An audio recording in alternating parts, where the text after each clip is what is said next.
চাঁপাইনবাবগঞ্জ জেলা বিএনপির অন্যতম নেতা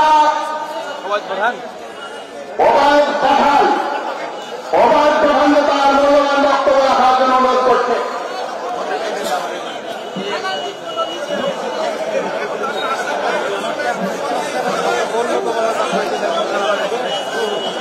বিসমিল্লাহির রহমানির রহিম।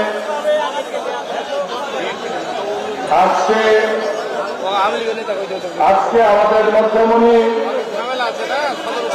আমাদের প্রধান অতিথি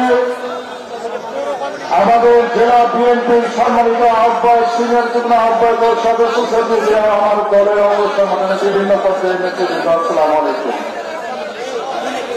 যেহেতু সময় বেঁধে দিয়েছে, বেশিক্ষণ বক্তব্য দেওয়া যাবে না। শুধু বলতে চাই,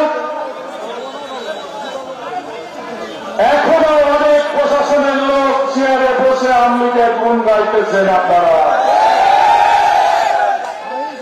আপনারা অবগত আছেন, চাঁপাইনবাবগঞ্জের গুম খুনের মামলার প্রথম নায়ক হচ্ছে আমি করেছি গুম খুনের মামলা। পুলিশ প্রশাসন এবং স্থানীয় পর্যায়ে অনেক নেতৃবৃন্দ বাধা বিপত্তি দিয়েছে। সেই মামলাগুলো আজকে আন্তর্জাতিক আদালতে প্রেরণ করা হয়েছে। সেই আদালত থেকে আজকে টিম গঠন করা হয়েছে এবং আমাদের দলের যে সব নেতা কর্মী গুম হয়েছে তাদের ন্যায় বিচার পায় তার জন্য তদন্ত কমিটি করে আজকে 3 দিন যাবৎ আমাদের চাঁপাইনবাবগঞ্জ জেলাতে আছেন।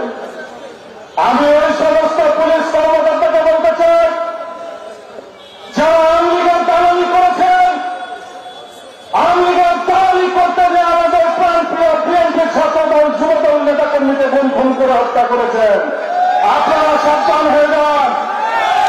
পুলিশ প্রশাসনকে বলতে চাই, এখনো যদি আওয়ামী লীগের মনোভাব নিয়ে চেয়ারে বসতে থাকেন, ওই চেয়ার পাছা থেকে টেনে ফেলবো।